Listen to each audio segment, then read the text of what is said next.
Welcome to the Small Business 21st Century, formerly Skills to Pay the Bills, and this special segment of the Wealth Zone University.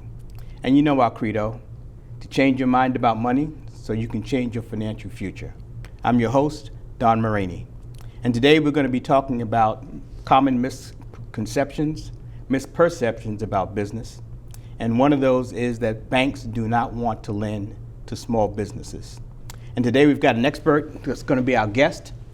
Our expert is a commercial relationship manager for a major bank, Fulton Bank, and she has expertise in the banking industry and is one of the brightest bankers that I know. So I'm going to introduce you to Tiana Wells-Lawson.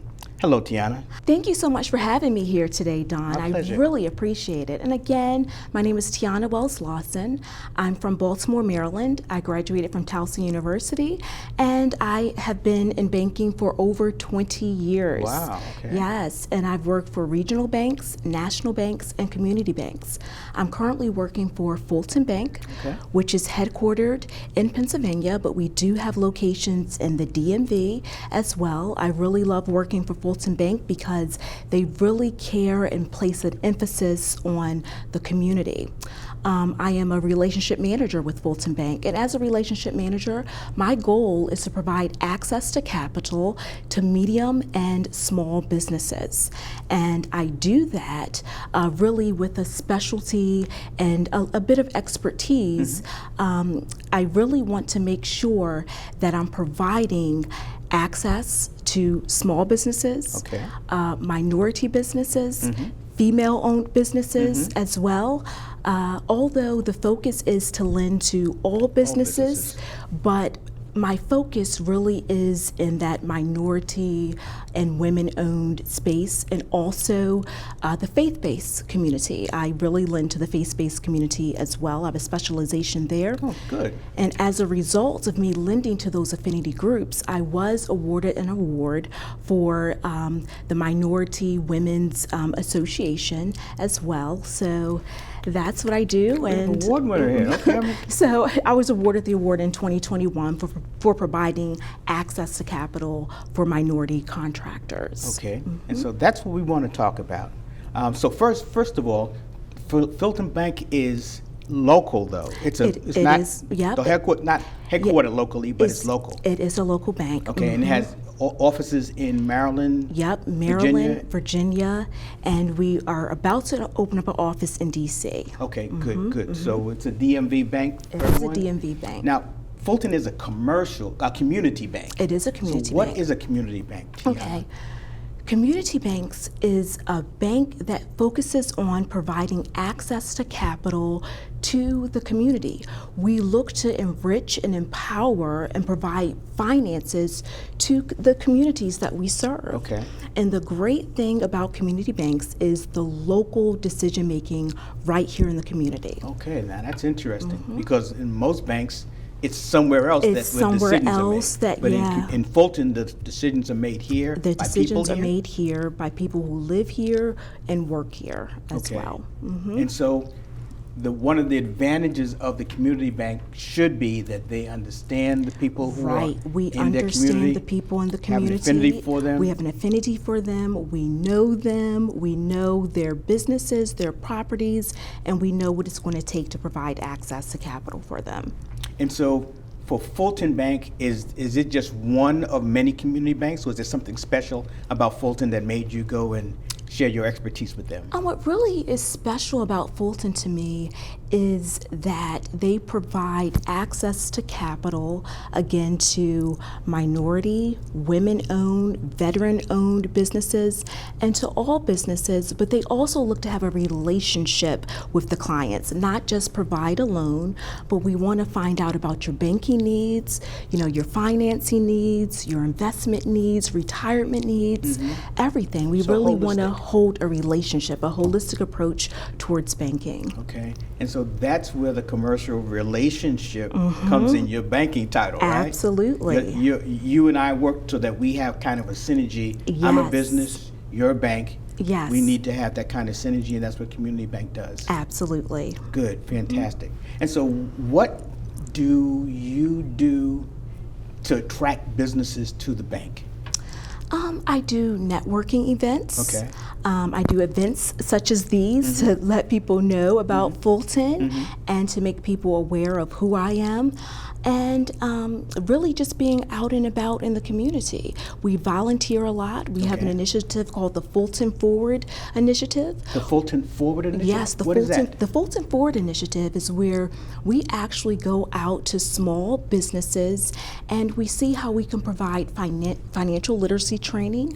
And we really want to make sure that the employees of each business is well versed on, whether if they need to know about housing, how to buy a house, retirement, how to save for retirement. We want to make sure that our community is really thinking positively about finances, and we want to educate them in that way. Wow, now that is non-traditional banking in my estimation. So you and Fulton go that extra measure to not only want to have visibility and credibility with the business community, but also with the employees and the families that work in those businesses. Absolutely. Oh man, that is so fantastic.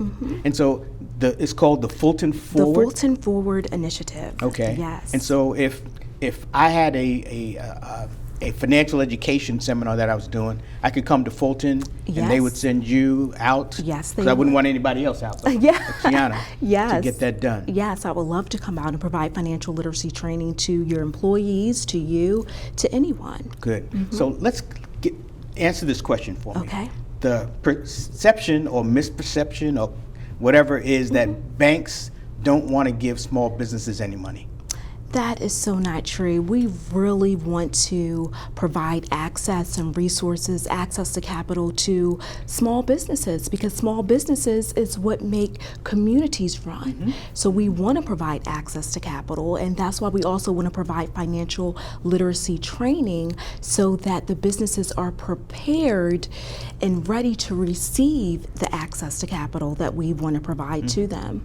So when you're looking at my business and you're trying to get a line of credit, whatever for me, what steps do you have to take inside that I don't see that helps you and helps our relationship?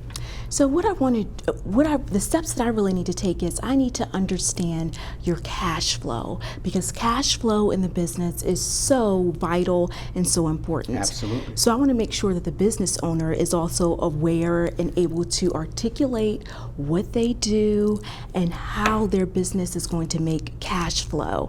So I go through the steps of really understanding what the business owner does. So that may be, if it's a startup business, it may involve getting a business plan and really walking that business owner through the business plan, and then just taking this step-by-step process to make sure that they're ready to receive capital, which would it will entail getting financial documents. Of course.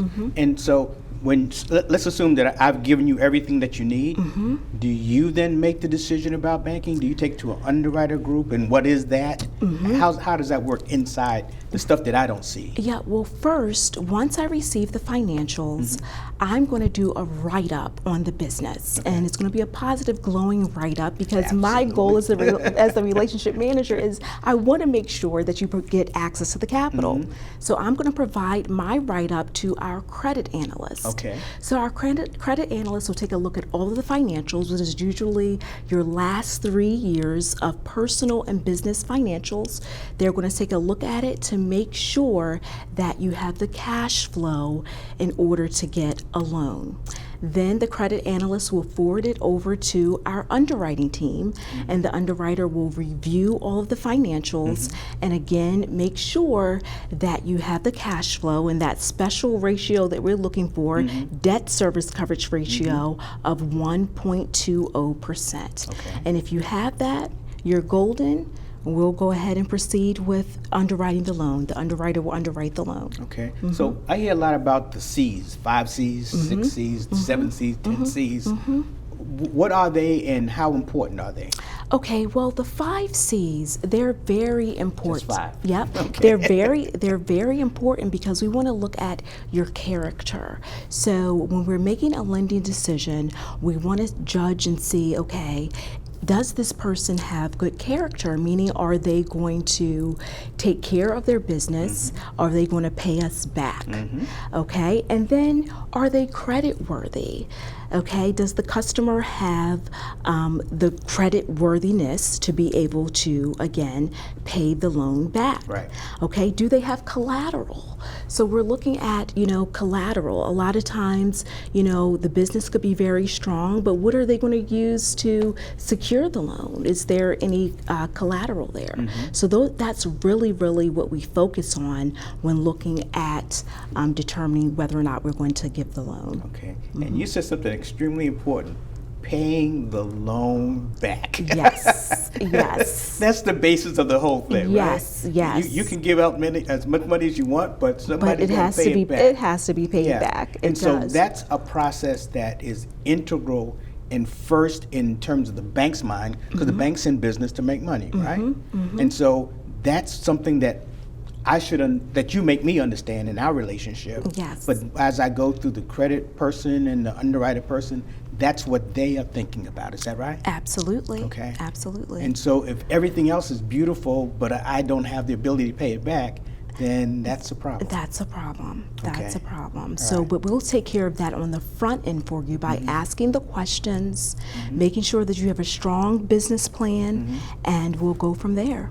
So suppose I'm in with you and I don't have a strong business plan. You don't kick me out. Will you then, is that where the relationship comes in? That's where the You help me? relationship comes in. I help you to understand and to be able to articulate what you do through a business plan. And it's really also good to have a bio so that we can understand exactly if you have experience in what your business does. So if you've been a salon owner for 20 years and then you want to venture out into real estate investment, we need to understand what steps you've taken to understand, The new market, the yeah. new market in real estate investment. And be able to do something good in it. Absolutely. Understand. Absolutely. And so I like to use the word advocate. You become my advocate. I become if your I give you advocate. everything you need, Yes. then that relationship can be helpful. And if I Absolutely. don't, you will also help me to move to where that relationship would be beneficial. Absolutely. Fantastic. And so one of the things I believe is not necessarily the bank, but the banker. My relationship with Tiana is most important because you're the one who's advocating for me inside the bank. Absolutely. Is that accurate? It's very accurate. It's very important to have a banker because banks, although we're a community bank, we're still rather large. And so it's very important to have someone advocating for you and for you to get a loan. And so someone who understands your business and exactly what you want to do. Fantastic. So that's this segment. And we are so happy that Tiana is here with us to make sure that we understand two things. The misperception about banks not wanting to lend money to small businesses is just that. And two, you need a banking advocate. And we have one right here that both of those things are what any small business needs in order to make sure that they become bankable. In the next segment, we're going to talk about more banking things, so don't go anywhere. We'll be back in a few minutes. Thanks. Hi, everyone. The objective of the Wealth Zone University is to change your mind about money, to change your financial future. Hi, I'm your host, Don Moragne. In the Wealth Zone University, my guests and I talk about a wide variety of business, financial, and other worldly topics. We are seeking to both educate and entertain you. We emphasize that the informations and discussions are my opinion, perspectives, and ideas, and those of our guests. We in no way intend to deliver or provide financial, tax, or business advice. You should consult with your tax, accounting, financial, insurance, and legal advisors regarding the impact, application, or pertinence of any topic or opinion that we share on the Wealth Zone University. Thank you for being a part of our audience, and please continue to communicate with us through email and Twitter because this is your show. Welcome to the Small Business 21st Century, formerly Skills to Pay Your Bills, in this special segment called the Wealth Zone University. And we are continuing with our guest, Tiana Wells-Lawson, who is a commercial relationship banker at Fulton Bank. And this part, we're going to talk about what I need to do to get you to help me as a small business. Now, one of the misperceptions is that small businesses go out of business because of lack of capital, and we can't get capital, and nobody wants to give us capital. I want to talk about that with you, Tiana, if you may. And what I want to know is, what do I have to do, or what should I have done before I come to you trying to establish a relationship? That's a very good question, Don. I'm so happy that you asked that, because in order to be prepared to get a loan or get any type of credit facility, you must be able to articulate orally and in writing what your business does and how your business is going to make money. And the best way to do that is by having a comprehensive business plan. And you also need to be prepared to have your financial documents. The financial documents that we look for are your last 3 years of business and personal tax returns, along with a personal financial statement. You should also just have a short bio prepared and just telling what you do, and then also who your competitors are and what separates you from the competitors as a business owner. You should have that prepared. So a lot of people are saying that they don't need a business plan. A lot of advisors are telling businesses that they don't need business plans per se. And we're not talking about 9,000 pages of writing. We're just talking about being able to put your dream aspirations on paper and then support that dream is going to become a reality. Absolutely. So when you say business plan, you're talking about them actually telling you what they want to do and how they're going to do it. Right, what they want to do, how they want to do it, and what the goals are. And that's very important, because when you come to a bank or a financial institution to get access to capital, the banker may not really understand your business if it's specialized. So by having a business plan, it will help the business relationship manager really sell what you do to the underwriter, so that they can decide whether or not we're going to provide access to capital or any type of funding to you. So the business plan doesn't have to be 30 pages, but it can't be 3.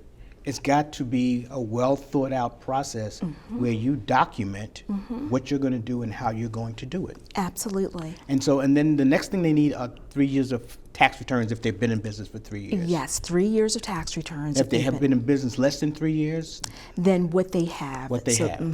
And do you actually look at financial statements in addition to tax returns? We do look at financial statements. That's very important, especially if the business has not been in business for 3 years. We're going to look at those financial statements. And if the business is a church, we're looking at financial statements and a lot of nonprofits as well. Okay. And so what we try and tell our clients and everyone that comes in contact with us as CFOs is that you need to own your financials. Yes. A lot of people have financials and the accountants don't explain it to them. And then when they come to you, they give you the financials and you ask them a question. They can't answer the question. That's very true. And that probably leaves a very lasting bad impression. Right, so you at least need to understand, have a high level understanding of your financials. And that's owning your business. Own the business plan, own the financials, understand the tax return. Absolutely. It's imperative that we are able to convince you that we know what we're doing. Absolutely. Okay. And so when you take the financials, I understand the bank takes them and puts them in some kind of analysis? Yeah, so basically what we do, once we get the financials, the credit analyst is going to analyze the financials thoroughly. Because again, we want to make sure that the business owner has the ability, stability, and willingness to repay the debt. So say that again, those 3 words. Ability, stability, and willingness. To repay the loan. To repay the loan. And the numbers tell the whole picture. We want you to have a debt service coverage ratio of 1.20%. So what that means is that you can pay all of your debt 100% and then have about 20% left over just in case of an emergency to come over. So we want you to be able to be able to pay your bills and your debts. Okay, so let's explore that if you don't mind for a Absolutely. second. The debt service cover ratio, you've probably seen the initials DSCR. DSCR. And so to an accountant, that means that if I've got a net profit, that net profit needs to go to paying off the loan. Yes. And then I need to have some money left over after that. Some money bottom left line, over. right? Yeah, some money left over to pay for other incidentals. And so you gave us a number of what, 1 point? 1.20%. Okay. That's what we look at Fulton. So does that mean that I have to have sufficient net profit to pay 100% of the debt and then some money left over And liquid? some money left over liquid, Okay. just in case of an emergency. Because you know, with businesses, just look at the economy right now. You have to be able to kind of plan for the unexpected, like the pandemic. No one was expecting the pandemic to occur, so you have to have a little bit of money, a little cushion, just in case something arises. And that reinforces something that we as CFO tell our company. Don't spend all of the money that goes into your bank account. Start a cash reserve so you can be liquid. Yes. And essentially, what Tiana is saying is, if you have a net loss on your net profit, then there's nothing that you can do for them. Right. We're not going to be able to provide you with the loan at this time. So that goes back to two things. That goes back to you planning with your accountant to make sure that you've got positive cash flow. And a positive net profit. Yes. And then being able to have a relationship with you as a banker to make sure that those things then translate into a good banking relationship. Is that accurate? Absolutely. Absolutely. Good. That's correct. And so the one thing that I should be doing is being prepared, right? Yes. Now, do I walk into your office and just say, here, Tiana, here's my stuff? No, so you want to also have your documents organized. You know, electronic is the way to send the financial documents. You know, So I just don't bring your box anymore, right? I still get people doing that, and that really delays the process, because what that means is that someone is going to have to scan those documents, you know, page by page into the system, and you know, no one wants to do that. So they're not going to, your loan is not going to be handled as expeditiously as it could. So really try to have all of your financials organized, have it in a timely manner, prepared electronically, and also know your credit score. So it shouldn't be a surprise that, you know, your credit score is below 700 or below 650. If you have a credit score that is not, you know, good, you need to really be open and honest and have that discussion with the lender so that we can take steps to see how we can help you up front, as opposed to having to go back and discuss that. So the more I tell you Yes. up front, Yes. the better our relationship is going to be, because at least you're aware of what you're going to find. Right. Because you're going to find it, right? Absolutely. And We're so it's gonna worse find when it. you find it and bring it to me and say, Right. you know, Right. than me divulging it. Exactly, and sometimes there are reasons. We understand that life happens. There are valid reasons why people could have a lower credit score, and so they just need to explain that to us. And so that's my credit score as a business owner. That's your personal credit score. Okay. So are we concerned about the business's credit score, you know, through Dun and Bradstreet and those Yes, things? we are. We're concerned about that as well. But I would say that the customer's or the business owner's personal credit score is really looked at a little bit stronger than the business, the D&B. That's the character from the That's the character, okay. right? Because if you're not paying your creditors personally, we don't have too much faith that you're going to pay us as well. So a lot of startup businesses and small businesses fund their businesses through their credit cards and fund it through their own money. Right. And then we get into debt, and then we get other debt, and we forget to handle our personal debt.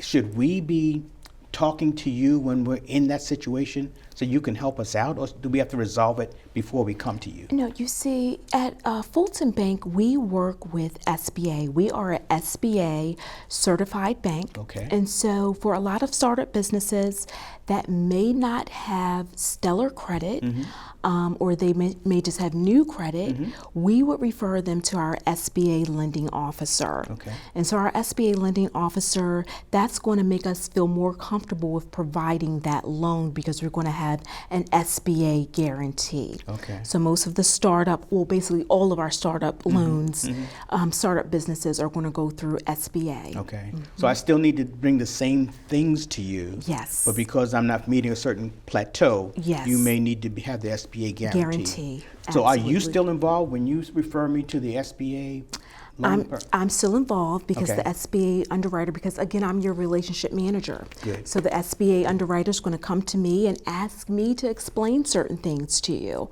And so I'll kind of hold your hand and guide you through the whole process of the SBA. Okay.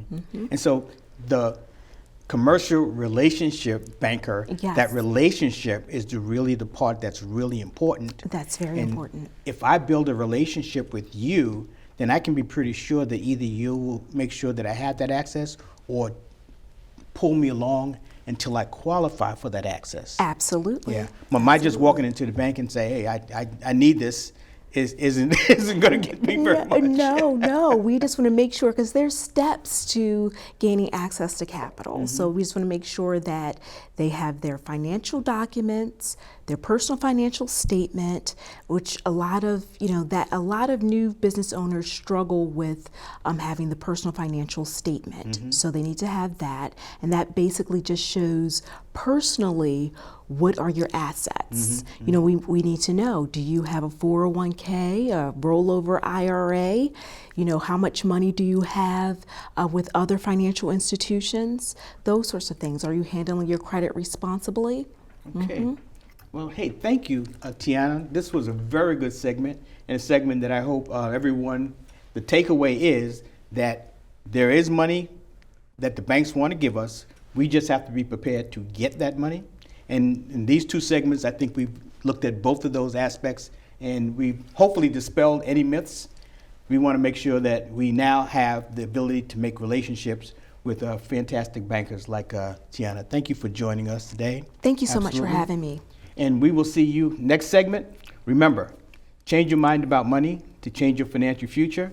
Change your mind about banking advocates to change your business future. We'll see you soon.